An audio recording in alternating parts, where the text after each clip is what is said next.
정보가 있는 시사 토크쇼 장윤선의 팟짱. 아직도 홍삼만 드십니까? 홍삼만 드신 여러분 행복하십니까? 살림살이 좀 나아지셨습니까? 이제 마카 산삼을 드십시오. 마카 산삼. 잉카인들이 즐겨 먹었던 남미 페루의 산삼. 인체에 꼭 필요한 31가지 미네랄과 18종의 아미노산을 함유한 천연 종합 영양제. 세계적인 슈퍼푸드로 인정받아 전 세계가 열광하는 그것 바로 마카입니다. 페루의 마카와 우리나라의 산삼을 하나로 만들었습니다. 마카 산삼. 이게 다가 아닙니다. 20년 경력 전문가의 자문을 받아 우리 몸에 좋은 11가지 원료까지 하나로 만든 건강 푸드 마카 산삼. 이제 홍삼 가격으로 마카 산삼 드십시오. 와, 이거 남자한테 딱이네. 딱이야. 애미야, 나한테도 딱이구나. 엄마, 나도 마카산삼. 나도.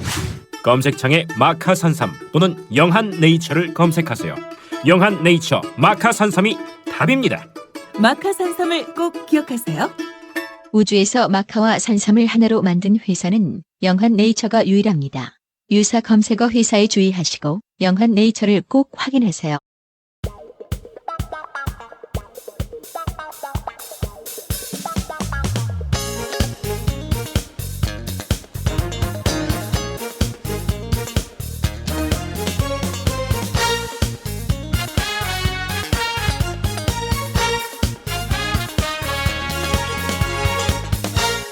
김종철의 비언프 비즈니스 언프렌들리. 화요일의 고정 코너 비언프 시간입니다. 김종철 오마이뉴스 경제부장과 김지혜 오마이뉴스 경제부 기자가 이 자리에 나와 있습니다. 안녕하세요. 네, 안녕하세요. 안녕하세요. 네, 반갑습니다. 김종철 기자는 2주 만이에요. 아, 예. 네, 네. 상하이 출장 다녀오셨다고요? 네, 상하이. 네, 어떤 일로 다녀오셨습니까? 상하이. 트위스트 치시러. 네, 그 말씀 할 줄 알았어요. 옛날 사람이라서 이게 딱 떠오르네요. 그러니까 상하이 갔다 왔더니 전부 다 그런 말씀하시대. 네. 그 노래가 되게 유명한가 전 봐요. 상상도 못했어요 지금. 세대가 달라. 세대가 달라. 몰라. 말이 안 통해. 그 상하이 그에서 네. 지난 21일, 22 지금 하고 있어요. 지금도 하고 있는데 그 상하이 모토쇼라고 오토 상하이라고. 네. 네. 그게 저번에 서울 모토쇼 했었잖아요. 여기서 네. 일산 킨텍스에서. 중국에서 이제도 그런 국제 모토쇼를 합니다. 규모가 네. 크죠, 더. 규모가 세계 최대 규모라고 보시면 됩니다. 그래서 여기도 이제 상하이 모토쇼도 2년에 한 번씩 하는데요. 네. 베이징 모토쇼가 있고 상하이 모토쇼가 있어요. 네. 그래서 이번에 이제 그 2년에 경년제 돌아가면서 베이징하고 상하이 왔다 갔다 하는데 이번에 상하이 모토쇼가 16회째 했었고 이번에 그 모토쇼 열린 그 컨벤션 센터 네. 그거 있거든요. 그 정확한 명칭이 국제 엑스포 센터.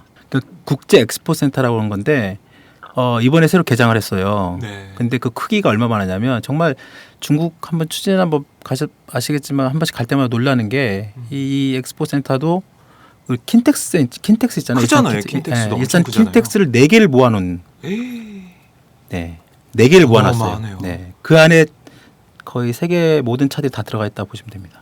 다닐 때 걸어 다닐 수가 없겠는데요? 거의 셔틀버스 이런 게 있나요? 거의 죽음이었죠. 거의. 그냥 운동하러 가시. 걸어 다니는데 정말 정말 그러니까 이 일산 킨텍스 같은 전시장이 4개가 붙어 있습니다. 한 곳에. 대단하네요. 네. 거기서 이제 규모. 그 모토쇼가 열렸는데요. 네. 하여튼 뭐 그 규모도 규모고 그다음에 그런 세계 자동차 시장 흐름 그다음에 또 자동차 산업이라는 게 되게 그 국가적으로 되게 중요하잖아요. 네. 그 고용 창출이 되게 크고 그렇죠. 그다음에 국가 기관 산업이라고 불리는데. 맞습니다. 그래서 세계적인 자동차 회사들이 특히 중국 아시아 시장에 되게 또 공을 많이 들이고 있고 네. 그래서 세계적인 어떤 자동차 트렌드나 흐름 그리고 주요 CEO들 뭐 그런 취재 좀 하고 그랬습니다. 네. 올해 이번에 뭐 자동차 트렌드는 뭐라고 볼 수가 있나요? 친환경 이런 건가요? 아니면 친환경 게 그 원래 기본적으로 지금 친환경으로 갈 수밖에 없는데요. 네.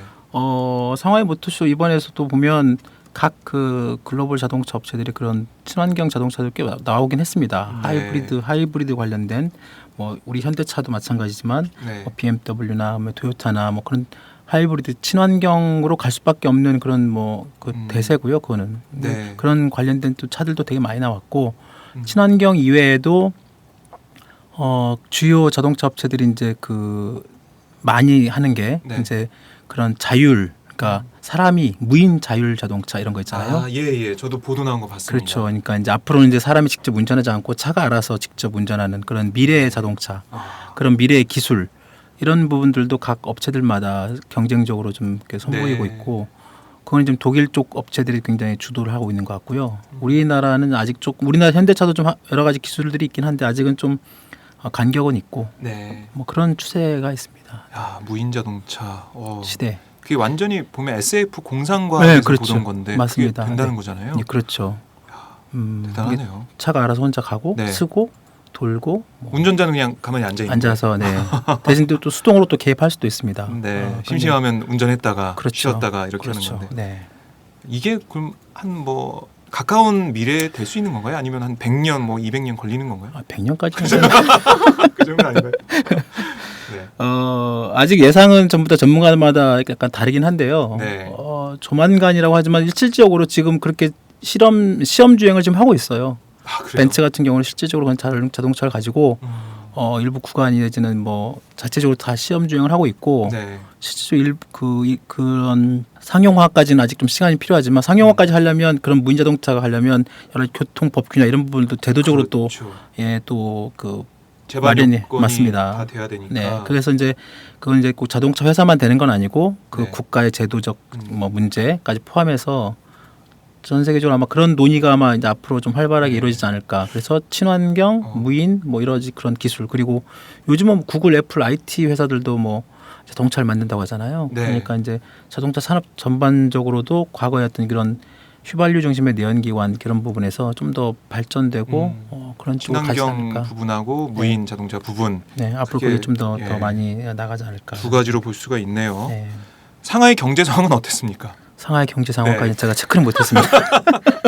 거기 네. 컨벤션 센터에 돌아다니느라고. 거기에 예. 그 어마어마한 규모 안에 갇혀 계셨군요. 네, 잠시 밥 먹으러 나와서 이렇게 보긴 했습니다만, 네. 제가 상하이 경제 상황까지는 나중에.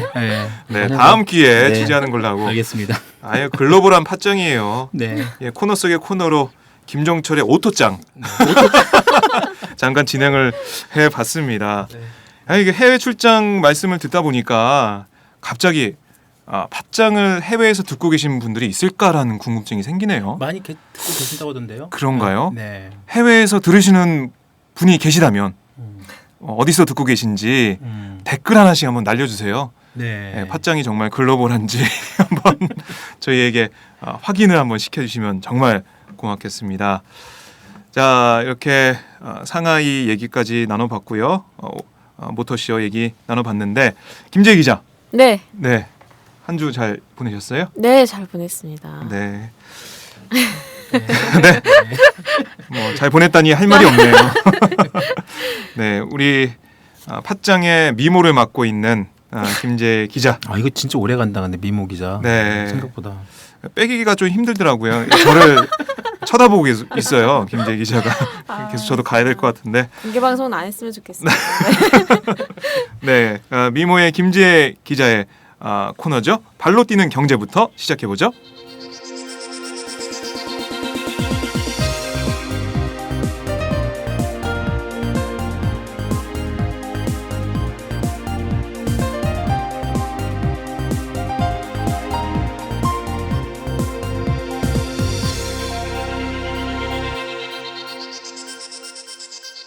김지혜의 발로 뛰는 경제.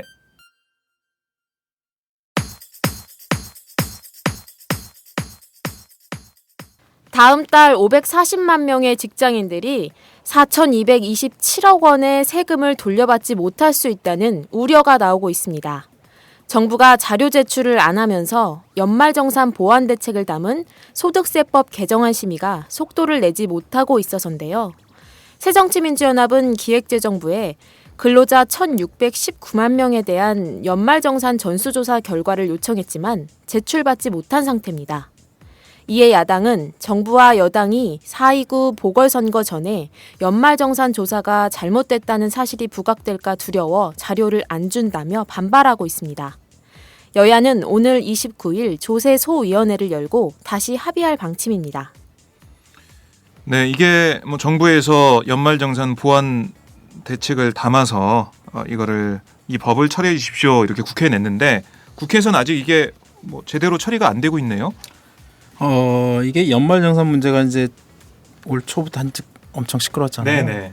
그래서 이제 정부에서 연말정산 전수조사를 다 해가지고 정말로 엄청난 부담이 늘었느냐랑 여부를 따지기 위해서 정부가 조사를 해가지고 발표를 했어요. 네네. 이번 달 4월 7일인가 그때 발표를 해가지고 그때 이제 보완 대책을 내놓은 것이 처음에는 이제 하여튼 세부담 없다라고 했는데 실질적으로 까보니까 한 205만 명, 네. 205만 명이 평균 한 8만 원씩을 세금을 연말정산 때 하여튼 사실상 세금을 더 냈다는 거잖아요. 네네. 그래서 물론 정부는 뭐 결과적으로는 뭐 크게 늘지 않았다라고 이제 그런 식으로 이제 덮어서 뭐 넘어갔지만 네.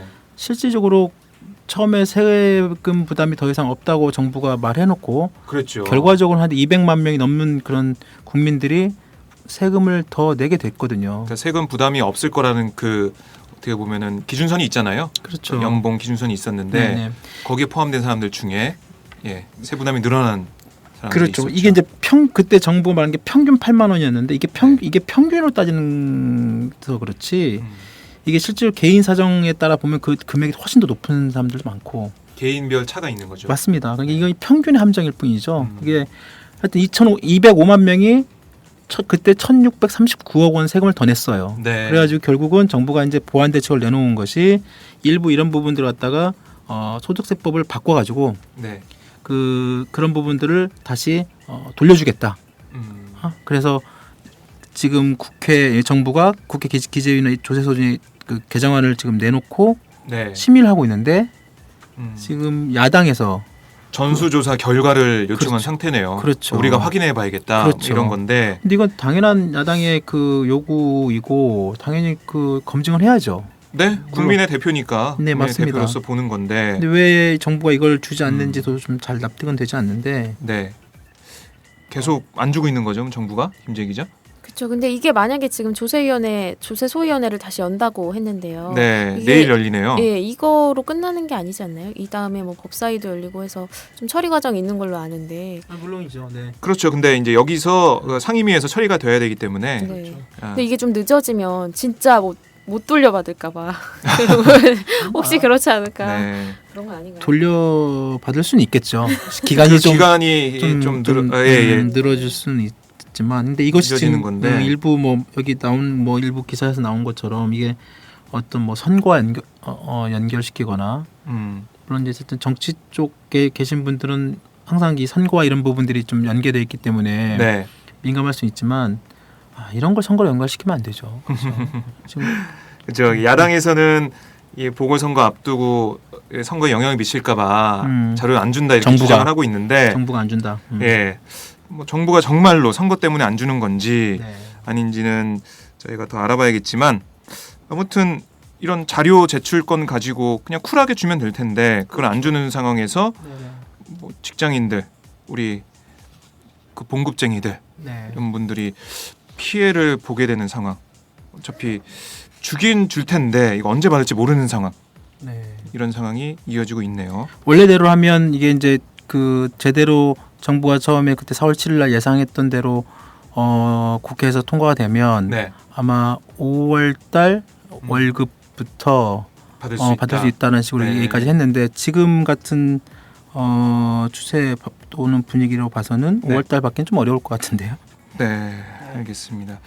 참 뭐 아무 피해가 뭐 더 내는 거 없다 이렇게 얘기를 하고 정부는 그렇게 계속 주장하다가 어떻게 보면 전수조사 결과까지 가지고 얘기를 하면서 다시 돌려주겠다 이렇게 나왔는데 다시 돌려주는 것도 다시 돌려받는 것도 쉽지가 않네요. 네, 그럼 당연히 돌려줘야죠 빨리. 그래서 아무튼 연말정산 전수조사 결과 정부가 제출할지 이걸 또 저희가 지켜보겠습니다.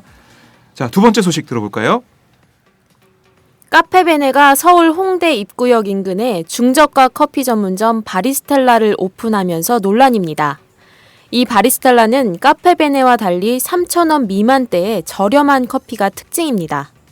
업계에서는 카페베네가 최근 영업이익 감소와 신규 가맹점 확대가 어려워지자 세컨드 브랜드를 내놓은 것으로 보고 있는데요.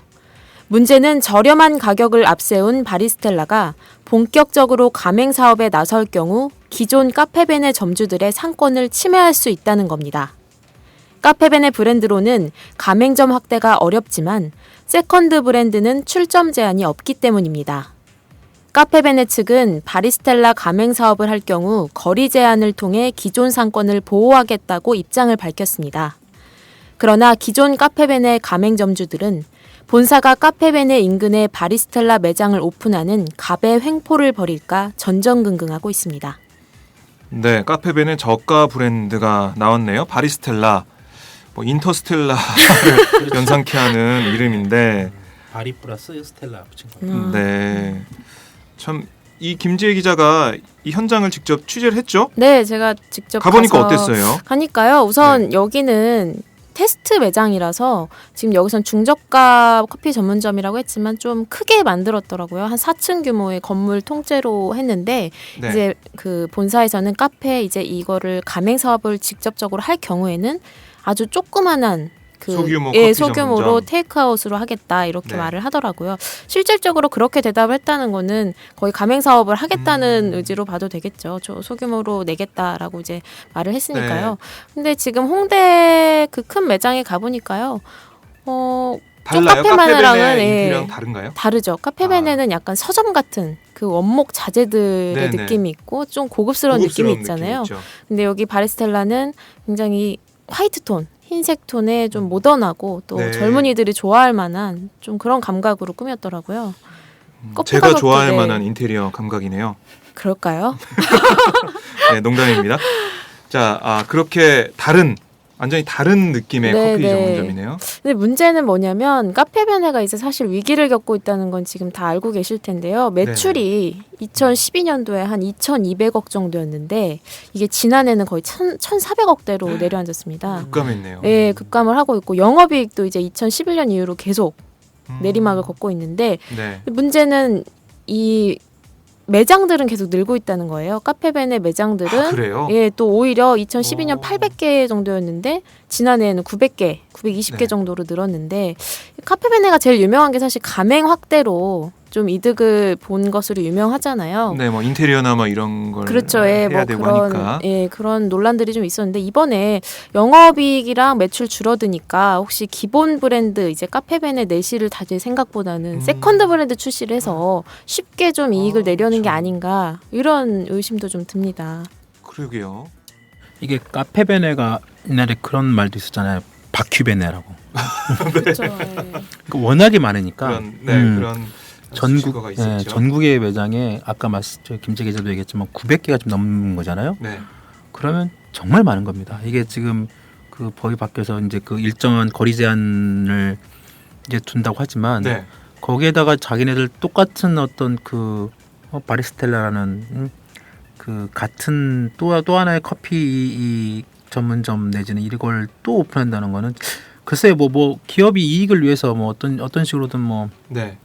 다양한 어떤 영업 전략 내지는 뭐 확장 정책 뭐 그거 할 수 있다고 보는데 지금 현재 카페벤의 운영도 지금 아까 말씀하신 것처럼 매출이 좀 감소하고 이익도 감소하고 네. 좀 더 이걸 경쟁력 있게 좀 더 키울 수 있는 어떤 그런 방법을 고민하는 것보다 아예 뭐 새롭게 맞습니다. 소규모 커피 전문점을 이걸 만들어서 또 하나의 또 가맹점 사업을 하는 네. 거죠. 가맹 사업을 통한 어떤 그 본사의 그냥 그런 단순한 쉽게 돈벌이 하려는 그런 의도가 보이잖아요. 그러니까 그런 거 보면 좀 아쉽죠. 이렇게 하시는 게 왜 이렇게 해야만 될까? 물론 이런 세컨드 브랜드 이게 그 다른 어떤 경영 전략이 많이 나옵니다. 그러니까 이런 어떤 네. 거대한 커피 전문점은 잘 못 봤는데 이런 다른 일부 그 브랜드들 같은 경우 뭐 예를 들어서 뭐 어떤 브랜드의 약간의 저가 네. 상품 좀 더 가격을 좀 더 다운시킨 네. 그런 제품들을 다 내놓죠. 좀 더 다양한 어떤 제품 라인업을 이렇게 만들기 위해서.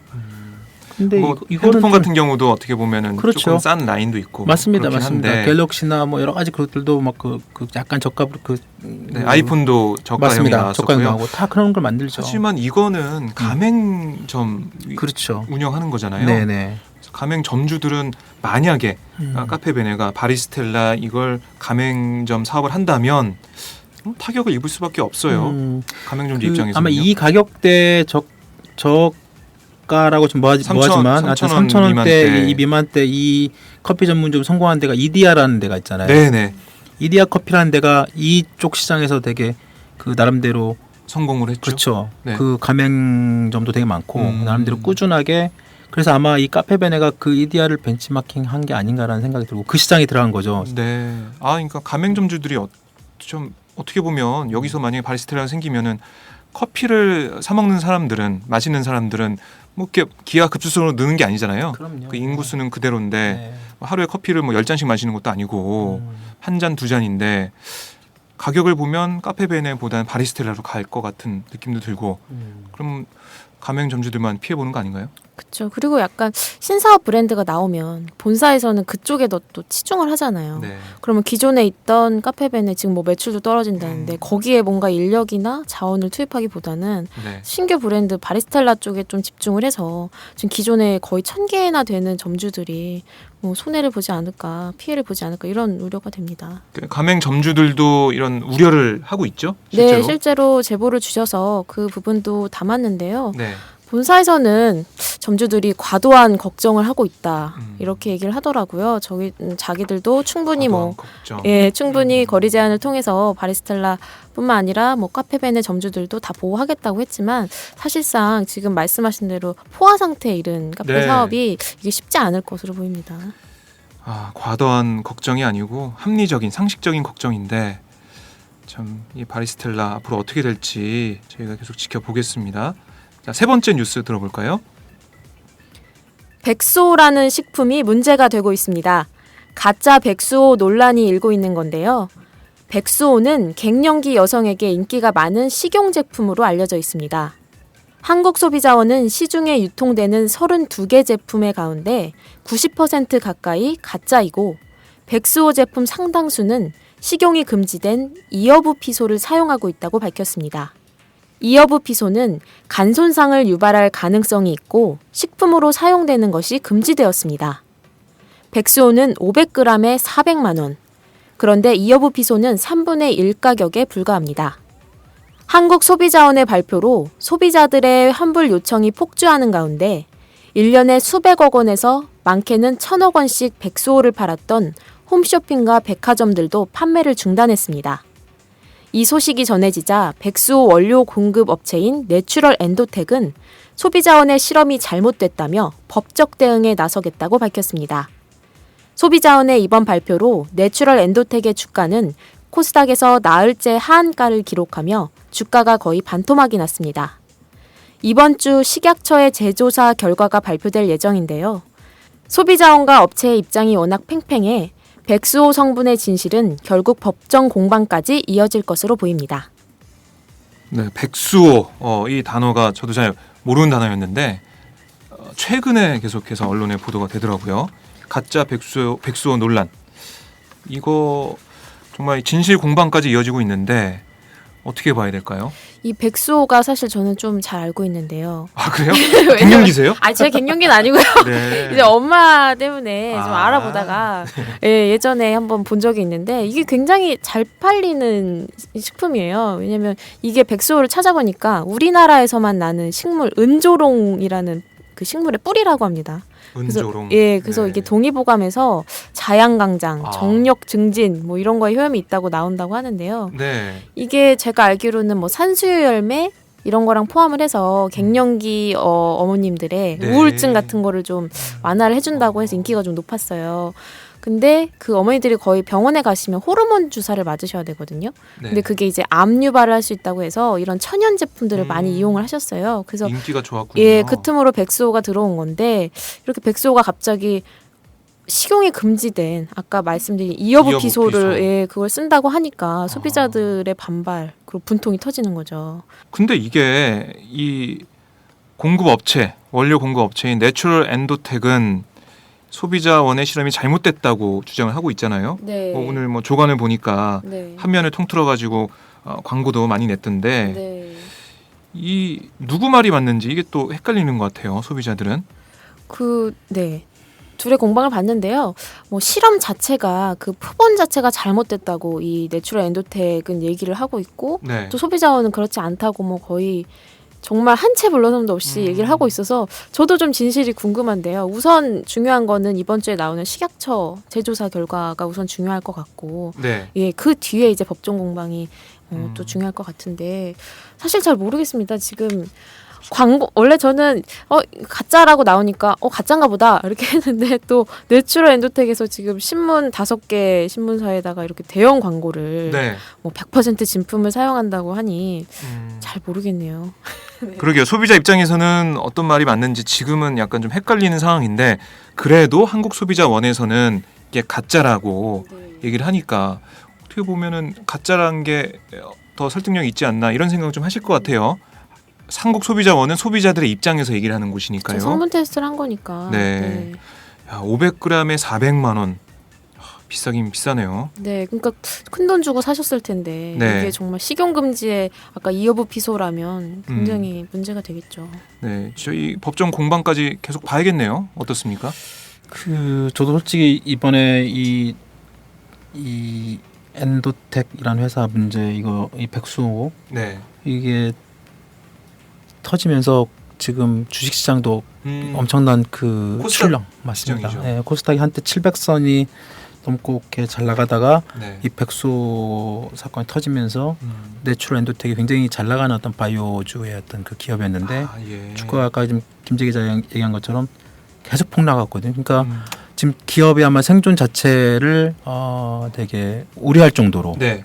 그러니까 이 바이오 주식 특히 이 바이오 산업 이런 것들은 되게 리스크가 큽니다. 그러니까 이게 신약 바이오 이런 업체들은 한번 그 제품이나 네. 그다음에 약 개발에 성공했다는 그 소식 하나만 가지고 엄청난 상한가. 상한가를 멋질치고 뭐 그 주가 내지는 그 회사의 가치가 실제로 갖고 있는 능력 이상으로 뭐 거품이 낄 수도 있는 네. 하여튼 그렇게 평가받는 경우가 많은데 되게 그 주의해야 되죠. 그러니까 주식시장에 계신 분들 입장에 보면 그리고 또 이런 회사들 같은 경우 한번 또 이렇게 예를 들어서 뭐 이제 터졌다 그러면 엄청난 또 이익이 오지만 오죠. 예. 이번 것처럼 어떤 정부의 어떤 그 기관에서 이런 그 이 안전성 문제 한번 발표가 나오면 진짜 한 방에 가는 또 한 방에 훅 네. 가는 뭐 이런 게 될 수밖에 없거든요. 그러니까 지금 내추럴 엔도텍도 지금 오늘자 뭐 거의 조간신문에 뭐 전면 광고를 통해 가지고 자기네들은 뭐 100% 진품을 쓰고 있다 이렇게 좀 예. 여러 가지 이런 그 뭐 여론을 잡기 위해서 지금 하고 있는 것 같긴 한데요. 하여튼 그 뭐 식약처에 또 재조사를 하고 한다니 뭐 이거는 한국소비자원이 또 정부 산하에 있는 그 기관의 네. 어떤 그 연구도 하고 이게 자칫 만약에 한국소비자원이 이번 저기 엔도텍 그 주장대로 어떤 예. 표본 문제 내지는 그 연구에 어떤 문제가 있다고 하면 정부의 신뢰도도 그 큰 타격이 있기 때문에 양쪽에 물러설 수 없는 그렇습니다. 싸움이네요. 이게 한국소비자원의 그 저 조사가 잘못됐다고 하면 그동안 한국소비자원이 내놓는 모든 그 각종 그 제품이나 이런 거에 대한 어떤 그 정부 신뢰도에 또 큰 그렇겠네요. 타격이 있기 때문에 양쪽의 입장이 굉장히 치열하게 아마 그 전개가 될 가능성이 크고 네. 그 과정에 소비자들만 약간 또 혼란스럽고 네. 그럴 가능성이 큽니다. 정말 이 소비자들이 지금 혼란스러운 상황인데 아까 말씀하셨듯이 바이오주는 주의해야 된다. 바이오 주식 예, 김종철의 주식장으로 잠깐 들어갔다가 나왔네요. 네. 사면 안 됩니다. 웬만하면 바이오 신약 이런 거 되도록이면 보지 마시는 게 좋습니다. 네. 다음에 나올 때 한번 찝어주세요. 뭘 좀 사야 되는지 후배들하고 좀 공유 좀 해주시면 저도 모릅니다. 고맙겠습니다. 자, 이렇게 김지혜 기자의 발로 뛰는 경제 들어봤습니다. 고맙습니다. 네, 감사합니다.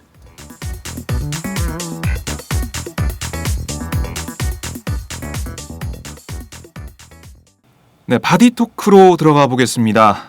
자, 이건희 회장 없는 삼성 1년, 이재용의 삼성이 해결해야 할 일들, 이런 주제로 저희가 잠깐 얘기를 나눠보겠는데요. 다들 아시다시피 국내 최대 재벌 삼성그룹의 이건희 회장이 병원에 입원한 지 1년이 다 돼갑니다. 이 사이에 삼성은 이재용 삼성전자 부회장 중심으로 경영권 승계 작업을 본격 추진한다는 이야기까지 나오고 있는데요. 네, 김종철 기자. 네네. 자, 우선 저희가 이건희 회장의 현재 건강 상태부터 좀 짚어봐야 될 것 같아요. 어떻습니까? 네, 그렇죠. 이게 지금 이건희 회장이 작년 5월 10일 날, 네, 그러니까 급성 심근경색으로 쓰러졌잖아요. 그렇죠. 5월이면은 5월 10일. 5월 10일 얼마 안 남았네요. 한 이제 열흘 남았죠. 네. 이제 1년이 지금 다 돼가는데 이건희 회장 건강 상태는 지금 그동안에 꾸준히 몇 번씩 그 삼성 쪽에서 브리핑할 때마다 기자들이 꼭 물어봅니다. 아, 그래요. 네, 어떻습니까? 어떻습니까? 음, 그럼 항상 답은 거의 비슷하거나 똑같습니다.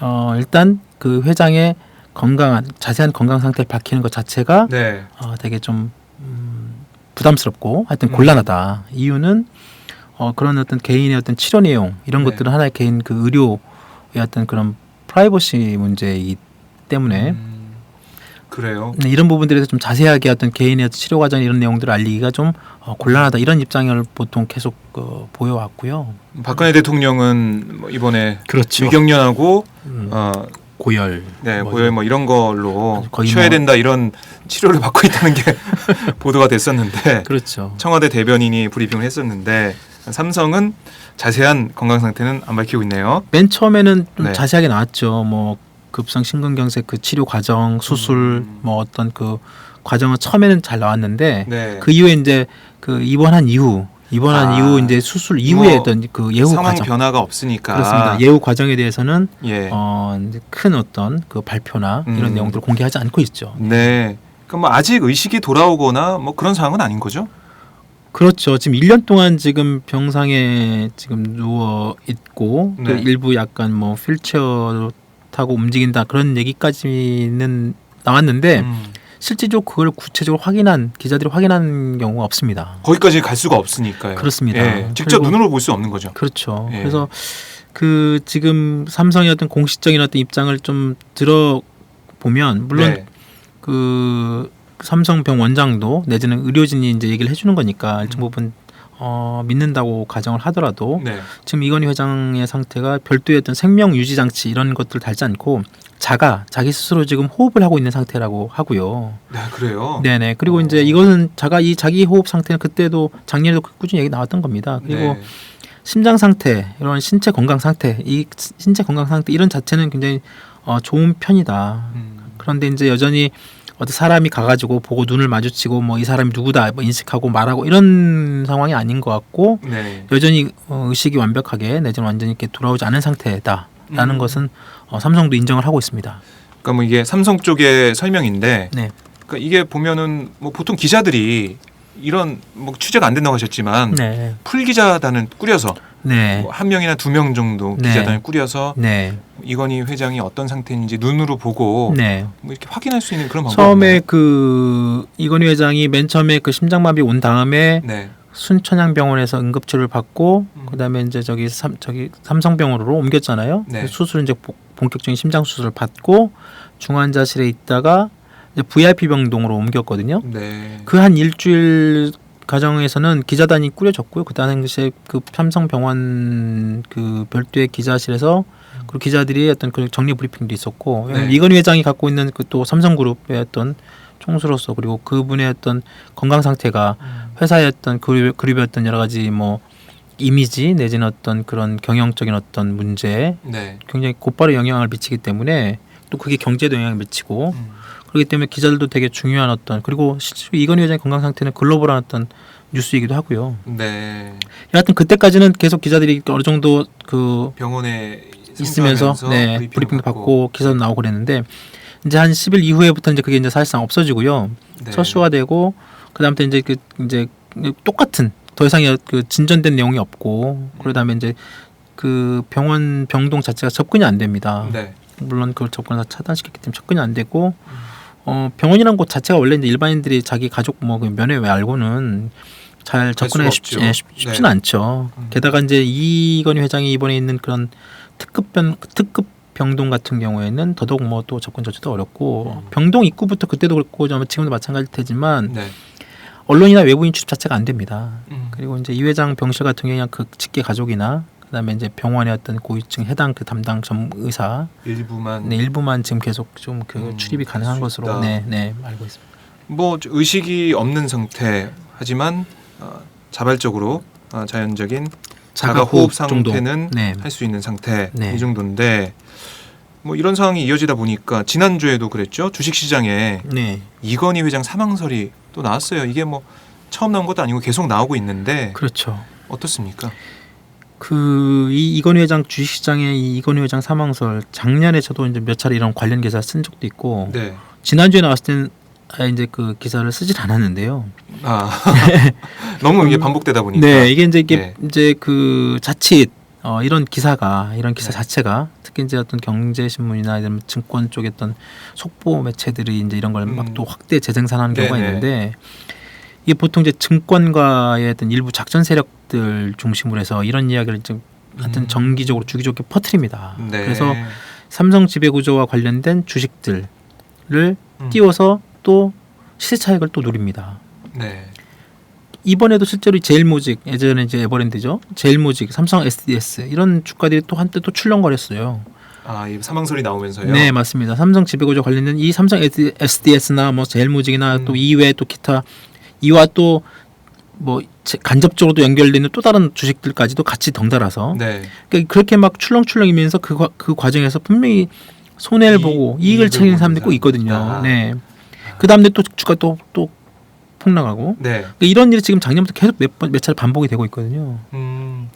그러니까 뭐 시세 차익을 노리는 사람들이 일부러 이런 사망설을 퍼뜨리는 게 아니냐 네. 이런 의심도 해볼 수 있는 상황인데 뭐 그만큼 이 회장의 이런 병세에 관심이 가는 건 이 회장의 사후에 삼성이 어떻게 되냐 이런 거에 그렇죠. 관심이 좀 많은 것 같아요. 기본적으로 그게 있는 거죠. 예, 네. 경영권 승계 작업 그렇죠. 이런 문제가 있고요. 네.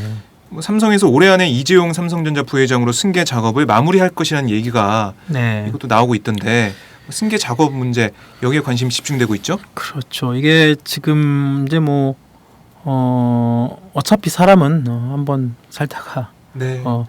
뭐 죽는 거야 뭐 다 똑같은 모든 사람이 다 하는 거고 이건 회장도 이번에 하여튼 그 지금 병상에 1년 동안 지금 있지만 여하튼 이제 이건희 회장 이후에 포스트 삼성을 준비를 해야 되는 건 당연한 거죠. 네. 근데 이제 어제 동아일보에서 이제 기사가 하나 나왔는데 이제 이게 이제 이건희 회장 1년에 이제 맞춰서 이제 나온 기사인데 이게 삼성그룹 관계자 말을 인용해서 보도가 나온 게 있어요. 네. 이게 올해 안에 이재용 부회장의 경영권 승계 작업을 마무리 짓기로 했고 또 이 관계자 말이 그 이건희 회장의 공백이 장기화되고 있고 이 장기화되고 있는 과정에 해외 기관 네. 투자가나 그다음에 기업 간 거래 파트너사들이 경영권 안정을 요구하고 있기 때문에 이재용 부회장으로서 경영권 승계 작업을 빨리 마무리 지어야 한다. 네. 이것을 이제 그 삼성그룹 고위 관계자 말 인용해서 동아일보가 이제 보도를 했거든요. 네. 뭐 승계 작업을 올해 안에 마무리 짓겠다. 네네. 뭐 어떻게 보면은 그 일정이 나온 거네요.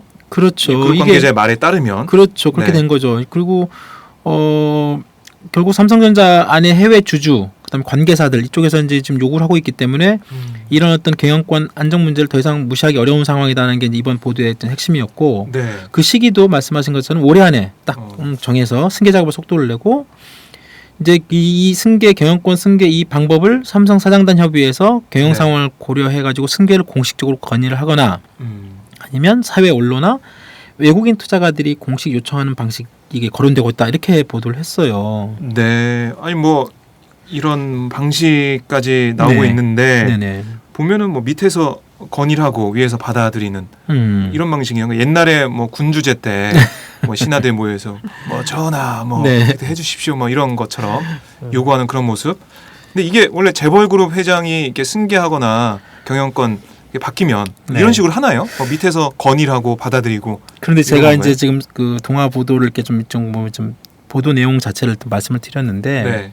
이것을 과연 물론 이제 사실이라고 판단이 돼서 동아일보도 이제 보도를 했겠지만 과연 이걸 그대로 정말 받아들여야 되나라는 네. 생각이 좀 기본적으로 좀 개인적으로 듭니다. 왜냐하면 제가 삼성을 좀 출입한 기자 입장에 그러게요. 보면 예. 제가 이제 또 이 관련돼서 이제 취재를 좀 해봤어요. 네. 취재를 해봤는데 여하튼 이게 이제 우선 이런 식의 승계 방법까지 이렇게 나왔다는 것은 이게 솔직히 이 그룹사마다 회장 자리 넘겨주는 방식이 다 다르죠. 이렇게 뭐 딱 정해져 있는 건 없죠. 뭐 이런 식으로 뭐 하겠다. 동아일보 보도에 나온 이런 방식이 네네네.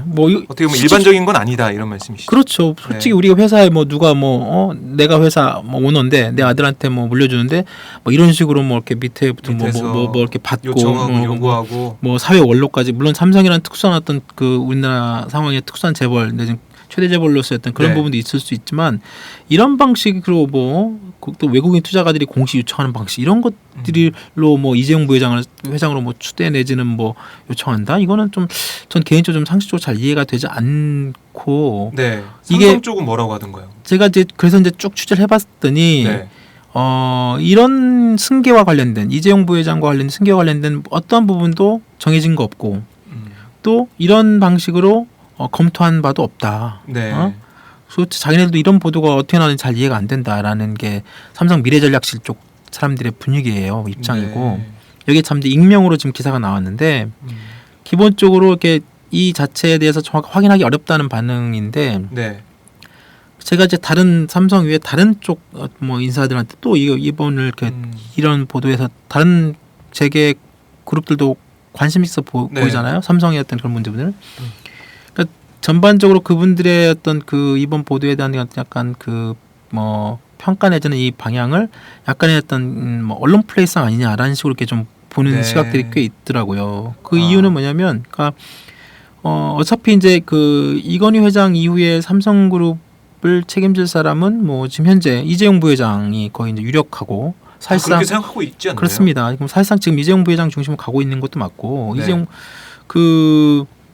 지금 뭐 제일모직 아까 말씀드린 에버랜드 제일모직이 최대의 지분을 갖고 있고 이재용 부회장이 현재도 지금 삼성전자 부회장이고 그 사실상 지금 작년부터 지금 최근까지 이재용 부회장의 행보나 이런 걸 봤을 때는 사실상 삼성을 지금 대표하고 있고 네. 근데 공식적으로 아직 회장으로 공식적으로 올라서지 않은 올라서는- 이런 것만 남은 건데 이거를 지금 이런 식으로 뭐 밑에서 추대를 하고 만드는 공식 그리고 요청하고 어떤 기간을 올해 안에 뭐 마무리 짓겠다라는 네. 어떤 그 관계자의 멘트를 이용해서 보도가 나온다는 것은 결국은 만약에 이게 정말 사실이라면 네. 이게 지금 확인이 되지 않고 저도 삼성그룹 미래전략실에 좀 더 부인을 하고 있기 때문에 사실이라면 이거는 이제 그쪽에 계신 어떤 일부 설령 뭐 그런 생각 갖고 있을 수 있겠죠. 네. 이재용- 개인의 판단에 따라 다르니까요. 네, 이재용 부회장을 뭐 내지는 이재용 부회장에 대한 충성심이 엄청나게 높으신 분이 동아일보 기자를 만나서 네. 이렇다더라. 라고 이제 얘기를 해줄 수도 있죠. 물론 이 네. 역시도 추정에 불과하지만 그래서 다분히 왜냐하면 그동안에 제가 이번 보도에 좀 더 눈여겨본 것은 네. 이 기사 안에 그 삼성전 이 관계자가 이건희 회장의 복귀 가능성을 사실상 불가능하다. 경영 복귀가 사실상 불가능하다. 이런 멘트도 나와요. 네. 근데 이게 삼성의 공식 입장인가요? 아니죠. 그러니까 설령 뭐 네. 술자리에서 내지는 다른 그룹, 다른 어떤 사람들, 네. 다른 회사 사람들 내지는 뭐 이런 사람들이 뭐 술자리에 저렇게 누워 계시는데 과연 뭐 경영 정말 제대로 복귀할 수 있겠어? 라고 얘기는 할 수 있겠지만 네. 그리고 자신들도 뭐 술자리에서 그런 얘기 할 수 있을지는 모르겠지만 적어도 이 기사에 언급되고 적어도 어떤 그 이건희 회장 이런 오너 일가에 대한 동정 내지는 어떤 그 보도 이런 것들은 계열사에서 하지 않거든요. 미래전략실하고 삼성 미래전략실 어떤 그룹 네. 컨트롤 타워에 있는 그쪽의 모든 그 라인 그게 이제 공식적인 어떤 입장을 대변하고 입장을 그렇죠. 밝히는 곳인데 네. 제가 알고 있는 그쪽에 있는 모든 분들의 얘기 되게 적어도 이렇게 그동안 얘기 들어오면 이런 발언을 한 경우가 거의 없습니다. 네. 그래서 저 이해가 이해가 잘 안 좀 안 됐어요. 가네요. 네. 뭐 이런 얘기가 나온다는 것 자체가 네네. 그럼 뭐 이건희 회장의 그룹 복귀는 불가능하다 이런 걸 뭐 인정한 셈인데 그 인사 말대로라면 그렇죠. 근데 뭐 아직까지는 그런 이 회장의 복귀 가능성을 염두에 두고 있는 거죠. 삼성은 이건희 회장이 경영 일선에 복귀할 것이다. 그럼요. 그러니까 삼성은 그동안에 꾸준히 공식적으로 네. 아직 이건희 회장이 지금 치료를 받고 있고 음. 언제라 시간은 걸리지만 건강을 회복해서 그룹 경영에 복귀할 수 있다. 네. 그리고 그것이 삼성의 그 기본적인 어떤 공식적인 그리고 복귀 가능성 항상 염두에 두고 있었어요. 네. 그래서 누가 감히 이건희 회장 경영 복귀 못한다라고 감히 얘기한다는 뭐, 것 자체가 예. 되게 어떻게 보면 금기화되는 금기시되는 그런 분위기였거든요. 근데 네. 이번 기사에 보면 아예 그냥 고위관계 그렇게 딱 단정을 짓거든요. 네. 그래서 그런 어떤 이 회장의 복귀 가능성을 그런 것들도 보면 작년에 연말 삼성그룹의 그 연말 인사 임원들 인사 네. 고위 관계자 인사 이재용 부회장이 승진이 부회장에서 떼지 떼지 않고 승진 없었고 그다음에 주요 사장단들 일부 그 경질된 인사도 있었지만 네. 주요 임원들도 대부분 자리를 지켰고 그래서 아마 이번 기사의 어떤 의도라고 한다고 하면 네. 물론 저도 이제 오늘 계속 취재를 해봤지만 이게 만약에 이제 이 기사가 정말로 이게 어떤 그 최고위층의 어떤 의중이라고 한다면 네. 올해 안에 이런 승계 작업을 마무리하겠다 이재용 부회장 중심으로 승계 작업 마무리하겠다 이것은 결국은 이재용 중심으로 삼성그룹의 조직 또는 인사 이런 것들 공개적으로 다 바꾸겠다 네. 그런 의도가 실려 있다 내지는 설령 그런 쪽의 의도를 가진 삼성 사람이 기자에게 흘렸다라고 네. 볼 수 있는 그런 이게 추가할 수 있습니다. 뭐 삼성 쪽에서 뭐 어떻게 보면은 일부러 흘린 거다 뭐 이렇게 볼 수도 있을 텐데. 근데 제가 어제 그 삼성 미래전략실 쪽 분들 몇 분하고 어떤 통화를 해봤지만 그런 건 아니다. 만약에 정말로 미래전략실에서 있는 분이 이런 멘트를 했다는 거는 네. 거의 불가능하다. 아, 불가능하다. 네. 그래서 하여튼 근데 워낙에 삼성이라고 삼성 사람들이 많잖아요. 삼성 네. 직원만 18만 명인데 근데 여기서 이제 고위 인사라고 하면 우리가 보통 기자들이 고위 관계자라는 어떤 고위라는 그런 단어를 쓸 때는 네. 어느 정도 직급 이상을 쓰잖아요. 우리가 그렇죠. 정부 고위 관계자도 네. 마찬가지고 이런 삼성그룹의 어떤 그룹의 고위 관계자라고 하면 최소한 어떤 부사장급 이상 뭐 이상의 그런 정도의 어떤 직함 내지는 직급을 가져야 고위 관계자 멘트를 그런 다는데 그 네. 정도에 되시는 분이 이런 멘트를 했다는 게 솔직히 저는 잘 이해가 되지 않습니다. 네. 그러게요. 네. 어떤 의도가 있었는지는 뭐 나중에 드러날 텐데. 그렇죠. 네. 이재용 부회장이 아까 말씀하신 대로 지금 삼성그룹을 대표해서 벌써부터 움직이고 있는 건 맞죠? 그렇죠. 네. 지금 아까도 말씀드렸지만 이미 작년에 이건희 회장이 쓰러진 다음에 이재용 부회장 행보를 꾸준히 보면 사실상 이건희 회장을 대행하고 있어요. 네. 이건희 회장 역할을 하고 있는데 이미 작년부터 이제 그 이재용 부회장이 그 마크 주커버그 그 페이스북 그 네. 창립자 있잖아요. 그 한국 왔을 때도 직접 만났고 또 해외 직접 다 나가서 해외 주요 기업 CEO들을 다 지금 이재용 부회장 만나고 있고 박근혜 대통령이 작년에 그 대구 창조경제혁신센터 만들 때도 이 부회장이 이재용 부회장이 같이 이렇게 동행해서 보여줬고 그다음에 지금 그룹 안에서도 전자계열사뿐만 아니라 금융계열사 CEO들도 정기적으로 이렇게 좀 만나서 얘기 나누고 네. 뭐 이렇게 하고 있는데 그래서 이제 일부에서는 아니 이재용 부회장이 어떤 자격으로 뭐 전자계열사 같은 경우 뭐 삼성전자 부회장이니까 그렇다 치지만 금융 쪽 계열사 CEO들까지 이렇게 모아가지고 말이야 네. 경영 주문까지만 하고 과연 어떤 자격으로 그렇게 할 수 있느냐 금융 계열사 지분도 거의 없고 네. 금융 쪽 직원 뭐 직책을 따로 갖고 있는 것도 아니고 음흠. 그룹 회장 직책을 갖고 있는 것도 아니고 네. 그러니까 이재용 부회장의 이런 어떤 행보에 대해서 차라리 내부에서 빨리 경영 승계 빨리 회장을 올라가서 뭐 총괄해라. 네. 그런 그 차원의 얘기가 나오지 않나. 그런 차원에서 네. 뭐 그 아까 동아일보에 언급된 그것도 그런 고위 마찬가지입니다. 인사도 네. 그런 얘기 했을 거다. 뭐 이렇게 네. 추정을 해볼 수는 있겠네요. 네. 뭐 이번에 삼성전자 갤럭시 S6 네네네. 이것도 이재용 부회장이 많이 관여해서 만들었다고 하는데 맞나요? 그렇습니다. 이게 일부에서 이제 어떤 신문, 한국경제신문 같은 경우에는 아예 이 S6 이 출시 때 이 그 헤드라인이 네. 이재용 폰 이렇게 이재용 폰. 네. 이름을 아예 박았습니다. 그렇게. 그러니까 예전에 이제 삼성전자 애니콜 시대에는 그 여러 가지 그 히트, 뭐 글로벌하게 엄청나게 많이 팔린 그런 그 핸드폰 이건희 폰이라고 있었는데요. 네. 그렇게 해가지고 막 마케팅으로도 쓰고 막 그랬는데 이번에 이제 이재용 부회장이 이재용 폰입니다. 갤럭시 S6를 글쎄요, 이재용 폰이라고 붙인 게 뭐 마케팅에 도움이 될까요? 저는 잘 글쎄요. 모르겠더라고요. 글쎄요. 이재용 부회장이 그렇죠. 그동안 뭐 해온 사업이나 이런 거 보면 음. 성공한 게 거의 없다고 봐야겠죠? 아직은 뭐 그런 그렇죠. 게 없죠. 그렇습니다. 네. 경영력이 엄밀하게 그 제대로 실력을 발휘했다라고 평가할 만한 그런 게 없다고 봐야 되죠. 그리고 네. 그게 어떻게 보면 이제 삼성전자 최고위 임원으로 올라선 부회장까지 올라선 이후로 네. 이번에 갤럭시 S6가 사실상 이재용의 어떤 삼성전자 데뷔의 어떤 그 경영에 아주 큰 네. 제품이라고 볼 수 있는 거죠. 네. 여기에 이제 이재용 폰이라고 이름을 붙였는데 네.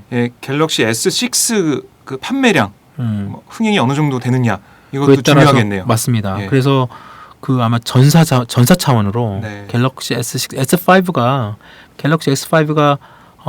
실패까지는 뭐하지만 굉장히 부진했잖아요. 그렇죠. S5가 굉장히 부진하면서 삼성전자 경영 실적이 작년에 굉장히 크게 추락을 했습니다. 네. 물론 이제 내일 또 29일 이제 올 1분기 이제 또 실적이 발표가 되겠지만 작년에 3분기, 4분기가 굉장히 크게 추락을 했고 네. 그게 삼성전자의 위기 결국은 이재용 부회장의 어떤 경영의 위기 아니냐 이렇게 그렇게까지 이제 그 뭐 판단하신 분들도 있는데 그건 좀 약간 좀 더 뭐 나간 것 같기도 하고 네. S5 같은 경우가 그렇게 좀 부진한 것을 만회하기 위해서 이제 S6가 이제 나온 것이고 심혈을 기울여서 만든 제품인데 맞습니다. 그래서 S6가 지금 초반에 좀 글로벌 지금 그 런칭 때는 좀 분위기는 괜찮은 것 같은데요. 네.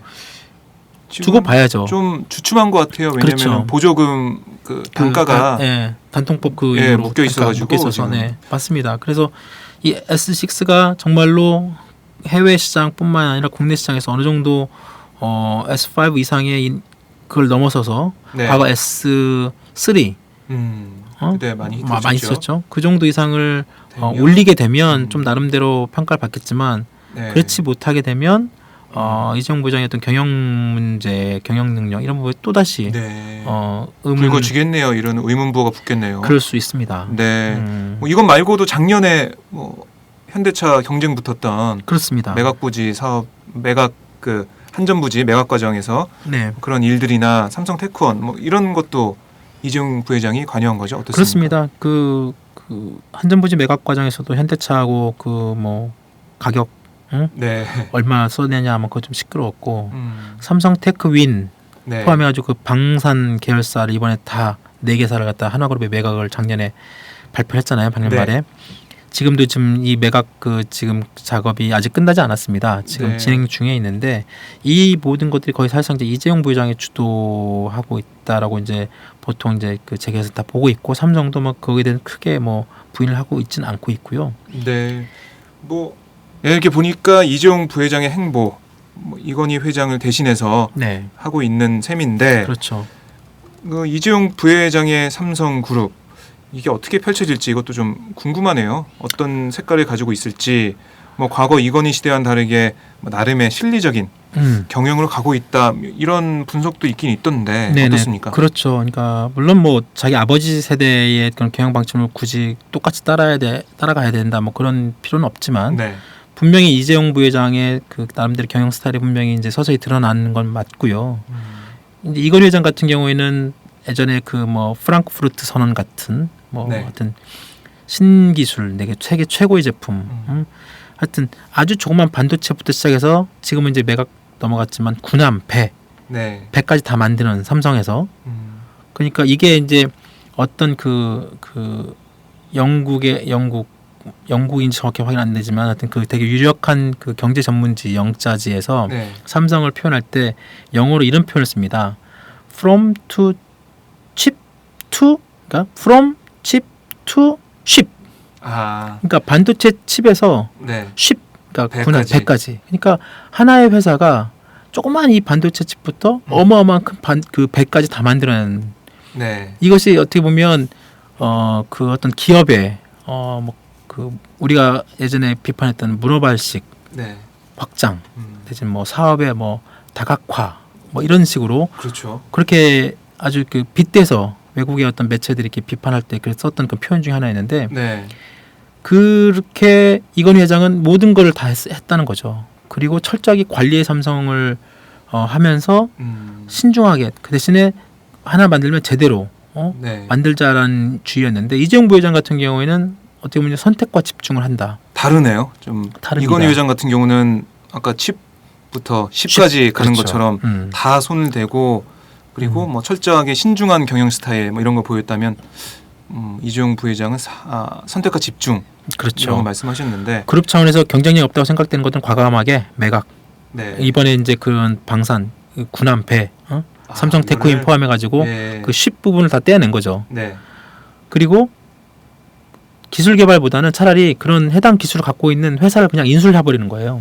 인수하거나 합병하는 스타일. 네. 그러니까 지금 작년 5월 이후로 한 10개월 사이에 그 삼성전자가 주도를 해서 국내외 주요 IT 기업 8개 회사를 지금 합병했습니다. 네. 삼성에서. 아, 그러니까 우리가 굳이 그 기술 개발하려고 투자하지 않고 다 가지고 있을 필요가 없다. 그리고 우리가 핵심적으로 갖고 있는 기술을 좀 더 확대 발전시키기 위해서 또 거기에 기술 개발도 필요하지만 네. 우리가 못 갖고 있는 그런 기술은 아예 그 기술을 갖고 있는 회사를 사버리자. 어떻게 보면 아까는 그 미국식 어떤 사고 방식이 네. 되게 미국식 경영 사고 방식이 좀 더 더 접목된 지금 현재 이재용 부회장의 스타일이라고 보면 네, 그게 나오고 있는 거네요. 그렇습니다. 네. 뭐 이재용 부회장이 삼성그룹 회장으로 올라가는 게뭐 계속 말씀 들어보니까 기정사실인 것 같은데 문제는 뭐 삼성이 그 경영자가 바뀌는 문제, 뭐 거기에도 저희가 관심이 있지만 문제는 삼성이라는 거대 그룹을 이재용 부회장이 잘 이끌어가서 삼성그룹이 정말 국민에게 사랑받는 그룹이 될 거냐 네. 이런 문제잖아요. 그렇습니다. 좀 삼성은 뭐 무노조 경영을 하고 있으면서 뭐 노조 탄압 이런 의혹 이런 문제들 계속 불거졌고 그렇죠. 뭐 산재 문제 뭐 이런 거라든가 네. 그다음에 국민들의 반도체 예. 그 문제도 있죠. 비판을 받고 있어요. 사실인데 이런 오명에서 이런 비판을 받고 있는 그런 국민들의 따가운 질책에서 삼성그룹이 벗어날 수 있느냐 그게 문제인데 맞습니다. 이재용 부회장 체제의 삼성그룹 이런 걸 좀 기대해도 될까요? 좀 말씀하신 것처럼 그 삼성이 가지고 있는 그 어떤 경제적인 측면, 그다음에 기업적인 측면, 그리고 또 우리 국가 그동안의 그 사회 정치 사회적인 측면 여러 가지 진짜 이 삼성의 이 단어, 이 삼성이라는 회사 하나와 연결돼 있는 이 부분이 굉장히 많습니다. 네. 이제 그 이건희 회장, 이병철 시대 이건희 회장, 그다음에 이제 삼성의 3세인 이재용 시대의 삼성에서 과연 과거의 어떤 이런 편법적인 경영 승계 문제 포함해서 그다음에 아까 말씀하신 노동 문제, 네. 그다음에 어떤 그런 백혈병 문제, 그 산재 문제, 노동권 문제, 네. 그다음에 그 외에 별도의 어떤 그 사업적인 측면, 그다음에 그 어떤 사업의 쏠림 부분, 네. 그다음에 이재용 회장의 개인적인 어떤 그런 도덕성, 그러니까 편법적인 경영 승계 과정에서의 어떤 도덕성 문제, 네. 이런 여러 네, 문제가 있네요. 맞습니다. 예. 결국은 일단 삼성은 일단은 기업이니까 네. 일단 이 기업을 그리고 그 수백조 원의 매출을 올리고 있는 이 거대 기업을 과연 이재용 부회장이 잘 이끌어갈 수 있느냐가 핵심이죠. 이 기업이 이 경영자를 잘못 세워가지고 이 기업이 망하면 네. 우리 한국경제뿐만 아니라 거기에 관련된 모든 그 협력업체, 직원, 노동자 그 굉장히 큰 그 파장을 일으킬 수 있잖아요. 그렇죠. 국민 경제가 어떻게 보면은 큰 영향을 받게 되는데 맞습니다. 주변에서 어떻게 보나요? 이재용 부회장의 경영 능력. 일단 내일 아까 이제 잠깐 말씀드렸지만 내일 삼성전자 올해 1분기 실적 잠정 실적이 나올 텐데 네. 지금 현재 시장에서 나온 전망치가 매출 47조 원, 영업이익이 5조 9천억 원 선 이 정도 지금 나오고 전망을 하고 있어요. 증권가에서. 그러면 작년하고 비교해 보면 어떻습니까? 그러니까 작년 같은 기간 이 회장이 입원하기 직전인 작년 같은 기간에 비해서 네. 매출이나 영업이익이 전부 다 떨어졌죠. 아, 매출이 한 12%, 영업이익 한 30% 정도 이게 줄어든 많이 줄어들었네요. 많이 줄었습니다. 이게 이제 그 아까 말씀드린 갤럭시 S5가 그 스마트폰 이게 좀 부진이 되는 바람에 이게 네. 그 삼성전자 전체 매출의 스마트폰 판매 비중이 굉장히 높거든요. 네. 이 스마트폰이 부진하면 삼성전자 자체가 흔들리고 삼성전자가 흔들리면 삼성그룹 자체가 흔들리고 삼성그룹이 흔들리면 한국경제 자체가 좀 더 어려워질 수 있는 그런 이 도미노 현상이 연결돼 있기 때문에 네. 그래서 S6가 이번에 이제 그 본격적으로 시장에 풀린 2분기 성적표 1, 2, 3 빼고 4, 5, 6월 4, 6. 이 2분기 성적표가 이재용 부회장의 기본적인 어떤 그런 경영 능력을 실험할 수 있는 그런 잣대가 될 수 있을 것 같아요. S6가 이재용 폰이라는 이름까지 네, 갖고 있으니까 그렇죠. 정말 큰 잣대가 되겠네요. 그렇습니다. 네. 그리고 과거에도 이제 이재용 부회장이 뭐 그 이삼성인가 이런 IT 관련 조그만 그 사업에 손댔다가 실패한 경험이 있잖아요. 그렇죠. 이런 이제 이번에 이제 본격적인 어떤 이런 갤럭시 S6 이후에 본격적인 이재용 부회장의 경영 능력 이런 부분들을 앞으로 좀 더 과연 그 제대로 할 수 있을까라는 네. 부분들을 좀 포인트로 볼 수 있고 그리고 스마트폰 같은 경우는 샤오미나 이런 곳에서 추격을 많이 당해서 그렇습니다. 네. 차세대 그런 유망한 산업은 아닌데 그렇죠. 예. 그러니까 지금 휴대폰 사업이 지금 애플의 어떤 고가 전략에 그다음에 중국의 어떤 샤오미로 그 대표되는 대표되는 예. 그런 어떤 그런 저가폰의 어떤 그런 공세 완전히 어떤 S5가 샌드위치가 돼가지고 부진을 면치 못했고 네. S6도 여전히 고가를 지향을 하고 있지만 그 이후에 여러 가지 이제 그 이 고가 휴대폰 시장에서의 삼성의 어떤 그런 시장 점유율이 얼마만큼 높아질지 그리고 그 이후에 이제 중저가 삼성폰들이 얼마만큼 샤오미와 경쟁에 대해서 이길 수 있을지 네. 그리고 말씀하신 것처럼 스마트폰 이후에 삼성전자가 어떻게 차세대 먹거리 사업을 제대로 네. 내놓을 수 있을지 이런 것들이 다 복합적으로 이재용 부회장이 해결해야 될 문제고요. 네. 그 다음에 이제 그 말씀하신 이제 그 도덕성 문제, 네. 국민들과 이런 소통, 삼성그룹에 대한 어떤 국민들이 여전히 좀 따가운 시선이 많잖아요. 그렇죠. 이걸 어떻게 이게 중요하죠. 어떻게 풀어 나갈 것인가? 네. 경영 승계 과정에서 과거에 어떤 그런 편법적인 부분들, 그런 엄청난 이런 그 과정에서 얻은 그 엄청난 재산, 네. 부 이런 것들이 여전히 아직 국민적인 공감을 아직 얻지 못하고 있는 것도 사실이고. 그렇습니다. 이 문제는 어떻게 풀지 이것도 정말 중요할 것 같아요. 맞습니다. 이것도 이제 어떤 식으로든지 그 삼성그룹 차원에서 내지는 이재용 부회장이 고민을 해야 될 것 같습니다. 어차피 이제 회장으로 올라서서 삼성을 책임지려면 네. 이런 부분들을 털고 가야 되죠. 그래서 그 작년에 이제 그 21세기 자본이라고 책을 쓴 그 토마 피케티 교수 네. 있잖아요. 우리나라도 왔었고 그렇죠. 그 사람이 이제 책에 쓴 내용이 있습니다. 부자들은 자신의 이익을 지키기 위해서는 물불을 가리지 않는다. 이렇게 썼는데 정말 이 사실 이렇게 존경받지 못하는 이런 부의 재산의 축적 이런 것 자체가 자본주의 체제를 갖다가 흔들 수 있어요. 그렇습니다. 맞지 않습니까? 저번에 네. 예전에 그 미국 월가의 그런 99%의 네. 그런 그 시위 이런 것들도 그 1%그 상위 최고위층이었던 그런 부도덕한 탐욕 이런 네, 것들에 이런 대해서 걸, 예. 많은 국민들이 가했죠. 그 피해를 입고 네. 그 이분들 들고 일어나는 거잖아요. 정말 이 땀이 묻어난 노동의 대가가 아니라 네. 어떤 반칙과 어떤 불법 이런 돈놀이 이런 걸 통해서 부를 축적하는 이런 것들은 이제 더 이상 이게 용납될 수 있는 사회도 아니고 그게 바로 지금 우리 현 한국 사회인데 그렇죠.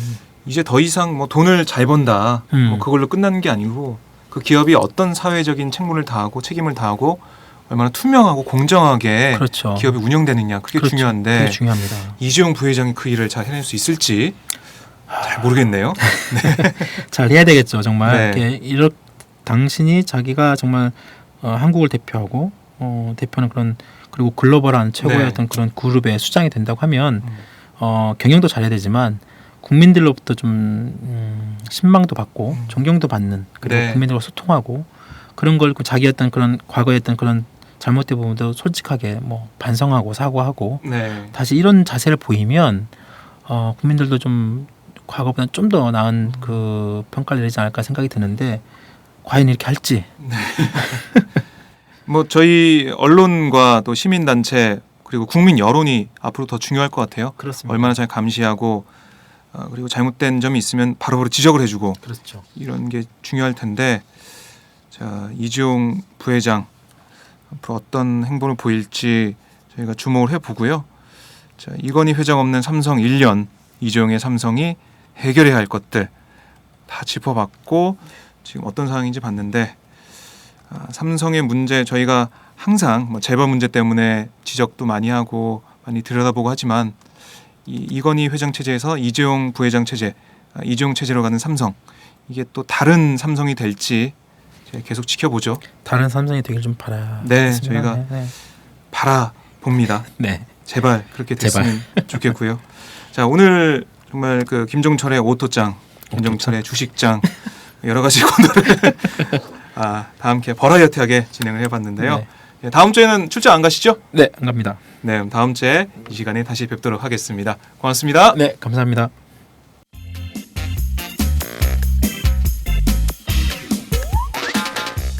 매일 정오 여러분의 점심시간 맛있게 씹어드실 뉴스를 보내드리는 장윤선의 팟짱. 매일나 신선한 뉴스를 맛보고 싶으시다고요? 보수 언론이 대충 훑고 지나간 뉴스 그 이면의 진실을 알고 싶으시다고요? 그렇다면 여러분의 곁에 장윤선의 팟짱이 있습니다. 좋아요와 구독하기로 응원해주세요. 포털사이트 검색창에서 장윤선의 팟짱을 치거나 모바일 앱스토어에서 팟빵 클릭 후 장윤선의 팟짱을 들러주세요. 요거 재밌네 할 때는 과감하게 좋아요를 눌러주세요. 여러분의 꼼꼼한 사랑이 팟짱을 키웁니다. 장윤선의 팟짱 애청자 여러분, 좋아요와 구독하기 꼭 부탁드립니다.